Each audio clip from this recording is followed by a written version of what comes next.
Greetings from the holy city of Yerushalayim.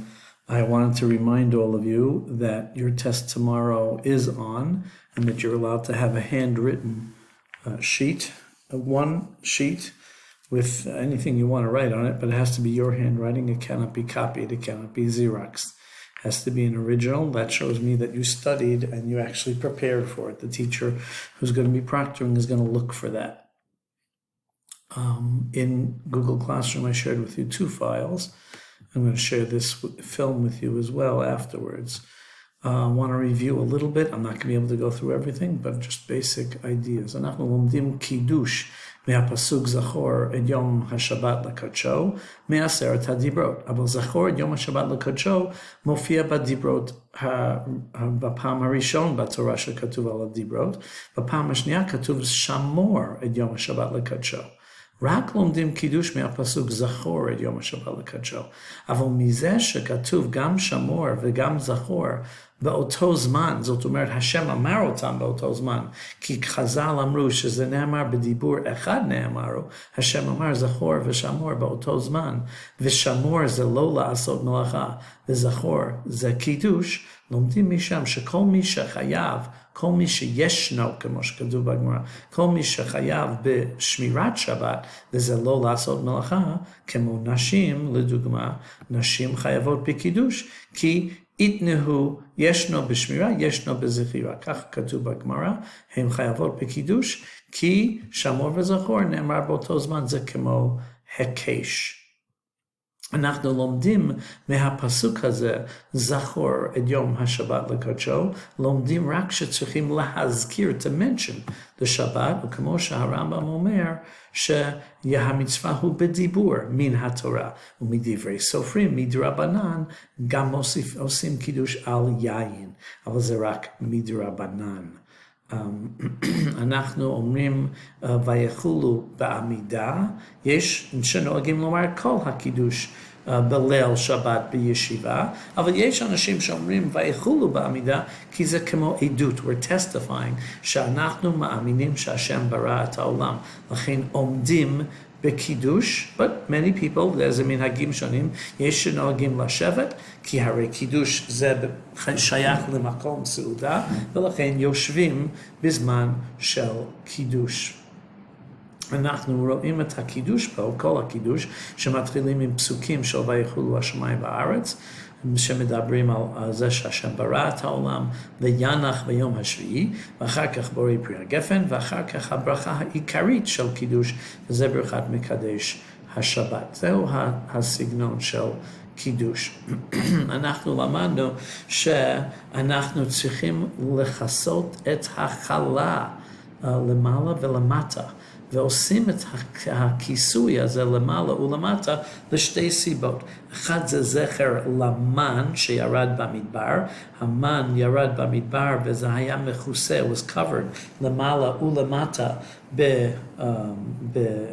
בטל. והשם כיסה אותם, לכן אנחנו מכסים את החלה. The other reason שמכסים את החלה, some people say זה בגלל הבושה של החלה, but I said to you, לא, אל תכתבו את זה, I will not give you any credit if you write זה בגלל הבושה or embarrassment or anything. That was a side point, בגלל שהעיקר הסיבה זה קדימה בברכות, שבאמת צריכים לומר המוציא קודם. בכל יום אנחנו אומרים המוציא קודם, ורק בליל שבת אומרים קידוש קודם, אומרים בפרי הגפן קודם, אז כדי לזכור שבאמת המוציא צריך לראות קודם, אני מכסה את החלה, וגם מזונות אם אני אוכל אני צריך לכסות. אנחנו, הרבה אנשים בבית, הבעל הבית, האבא, מקדש, ואנחנו, הוא מתכוון, he has to think, צריך להיות לו כוונה לכל מי ששומע. אז קודם כל, הוא אומר את הקידוש בקול רם, הוא מתכוון, he thinks, ושכל אחד יצא איתו, וכל אחד ששומעים גם צריכים לכוון. וזה נקרא שומע, כעונה, החזן, או האבא, אומר את הקידוש, וכולם רק עונים אמן, וצריכים לומר אמן. ואסור לומר ברוך הוא וברוך שמו, כי זה נחשב להפסק. אם אני יוצא בברכה, אני לא אומר ברוך הוא וברוך שמו. Yeah, we have that already. חינוך, רק הגדולים יכולים להוציא אחרים, גדולים נקראים מי"ג ולמעלה לבן, ומי"ב ולמעלה לבת. ולמטה מזה זה נקרא ימי חינוך. We teach them, צריכים להכין אותם למצוות, אבל הם לא יכולים להוציא אחרים במצווה. אחר כך למדנו הרבה הלכות שקשורות לכוס של הקידוש, לעניין של הכוס צריך להיות מלא, וצריכים לאכול זה ביד ימין, והכוס צריך שיעור של רביעית הלוג. רביעית, אנחנו רואים את התמונה פה, רביעית הלוג. Log is about 13 ounces, that's a whole size, like a gallon, let's say. רביעית הלוג זה רבע, 1/4 של לוג. רביעית הלוג צריך להיות הכוס. צריך להיות רביעית הלוג של יין בכוס, and the kos has to be able to hold a רביעית, that's about 3 1/3 ounces. אבל זה רק מה שיש בכוס. אבל מה צריכים לשתות מהכוס? צריכים לשתות מלוא לוגמיו. So cheek full, צריכים לשתות מלוא לוגמיו מהכוס, וזה השיעור שצריכים לשתות. המקדש צריך לשתות. We're going to see later שאחרים, זה מצווה מן המובחר, שאחרים גם כן ישתו מהכוס, אבל זה לא העיקר, זה רק מצווה מן המובחר. הכוס צריך להיות לא פגום, not messed up. There are two kinds of פגום, אחד שיש בו פגם, there's actually a break or a crack. בכוס זה נקרא כוס פגום. שנית, שמישהו כבר שתה מהכוס. אם מישהו שתה מהכוס, זה נקרא פגום ואי אפשר לקדש על זה. How do you fix it? אנחנו שופכים מהבקבוק לתוך הכוס קצת יין או קצת מיץ ענבים, וזה מתקן את הפגימות ואפשר לקדש על זה. Same thing אם אני מחזיר יין לתוך הבקבוק, אסור להחזיר מהכוס אל הבקבוק, אני צריך קודם לשפוך מהבקבוק אל הכוס, because then it's no longer פגום, ואז אני מחזיר את היין לתוך הכוס. אנחנו מגיעים לנושא הגדול של קידוש במקום סעודה. אין קידוש אלא במקום סעודה, זאת אומרת שיש רק קידוש אם יש שם סעודה. אי אפשר לצאת to fulfill את מצוות קידוש אם לא אוכלים שם סעודה. ולומדים את זה מהפסוק, זה המקור, פסוק בישעיהו, וקראת לשבת עונג. ורשב"ם מסביר, וקראת לשבת במקום שאתה קורא לשבת, meaning במקום שאומרים קידוש, שם צריך להיות עונג. ועונג זה שמחה שמקבלים, או הנאה שמקבלים מהאוכל בשבת. צריך להיות עונג, צריך להיות סעודה ליד הקידוש. ויש כמה דברים שלומדים מזה שצריך להיות במקום סעודה. דבר ראשון, where's that chart here? צריך להיות במקום הסעודה, מבית לבית זה לא טוב, ואפילו מחדר לחדר. אני מקדש בחדר אחד, and then I decide, אני רוצה לאכול למעלה בחדר אחר. אני רק יכול לאכול בחדר אחר, אם יש לי כוונה, או שאני רואה את המקום הזה. אם יש לי כוונה לאכול במקום בחדר השני, אז אני יכול, לא צריך לומר קידוש again. אבל אם לא התכוונתי למקום הזה, ואני something spills or something, אני לא יכול לאכול פה, it stinks here, אז אני צריך לומר קידוש בחדר השני. Again, מבית לבית, to my neighbor's house, אני צריך לקדש always, מבית לבית עוד פעם. אם קידשתי בבית שלי, ולא אכלתי בבית שלי, ועכשיו אני רוצה לאכול בבית של השכן, אני צריך לומר קידוש עוד פעם. אבל מחדר לחדר, אם יש כוונה, אני לא צריך. אם אני רואה את המקום, אני גם לא צריך. There's some pictures there, I'm not going to get to that now. בקידוש מקום סעודה זה גם קשור לזמן. אני צריך לקדש מיד לפני, תכף, לפני הסעודה. אז יש בעיות אם התכוונתי לאכול מיד ולא אכלתי מיד, something spilled and I couldn't eat right away, אז בדיעבד זה בסדר, התכוון לאכול מיד, לא לאכול מיד. No one wanted to eat right away, but then they said, oh, you know, you're supposed to eat right away. אז זה גם כן טוב. אבל צריך לאכול, I would say within 20 minutes לקידוש. אם אני חיכיתי יותר מ-20 דקות מקידוש, אני צריך לקדש עוד פעם, כי זה לא קידוש במקום סעודה. ומה נקרא סעודה? אז בדרך כלל אנחנו אוכלים לחם לסעודה, אבל אם אני אוכל מזונות, שמברכים עליו על המחיה, comes from grain, זה גם נקרא סעודה. But both of these אני צריך לאכול כזית, an olives amount של לחם או כזית של מזונות.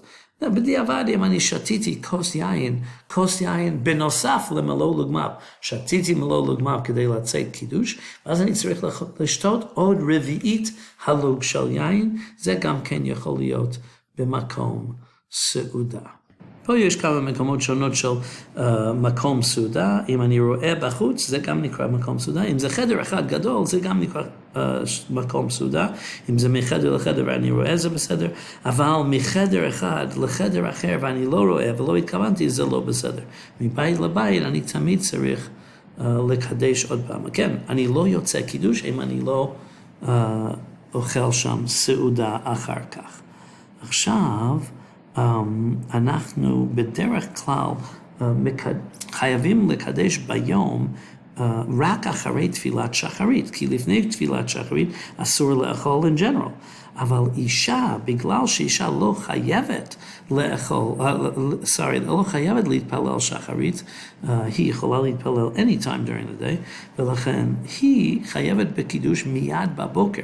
אז היא אסור לאכול או לשתות כלום עד שהיא מקדשת בבוקר בשבת. בשביל איש אפשר לשתות קצת לפני התפילה, כי אני עדיין לא חייב בקידוש. בליל שבת, כשמגיעים הביתה, או even before מגיעים הביתה, אסור לאכול כלום או לשתות כלום לפני קידוש. כמה אני צריך לשתות מהיין? אז לכתחילה אני שותה כשיעור מלוא לוגמיו, כמו שאמרתי, מצווה מן המובחר, זה יותר טוב לשתות רביעית, but I don't have to drink רביעית של הלוג שלם. בדיעבד, if I didn't drink, if the guy making קידוש לא שתה כמלוא לוגמיו, מישהו אחר צריך לשתות מלוא לוגמיו. One of the people standing there צריך לשתות מלוא לוגמיו, אם המקדש לא רוצה, או לא אוהב את היין או משהו. וזה מצווה מן המובחר, it's a special, like extra credit, שידמו כולם שכל אחד ישתה מהיין. אבל לא חייבים לכל אחד לשתות מהיין. Again, there are different minhagim about standing, and the whole reason שאפשר לומר קידוש בשביל אדם אחר, זה בגלל הכלל של כל ישראל ערבים זה לזה, או ישרים זה בזה, ושכל יהודי קשור אחד לשני, and is responsible אחד לשני, ולכן אפילו אם מישהו לא יצא קידוש, I'm not saying קידוש now, I'm going to say קידוש in another hour, אבל אני אומר קידוש בשביל אחרים, כדי שהם יצאו קידוש, אז אני לא שותה מהיין, רק הם שותים מהיין, כי אני לא יוצא קידוש. עכשיו, ואני לא יכול לשתות לפני שאני יוצא קידוש. אז אני אומר קידוש בשבילהם, and that's perfectly okay, ואני מתכוון להוציאם, כמו שאמרתי, הם צריכים לכוון לצאת, ואני נותן להם לשתות מהיין. יש לנו רק דקה, 2 דקות לעניין של כבוד ועונג. Don't forget to go over the questions, obviously, and the answers. It's all going to be on the test, all those questions exactly.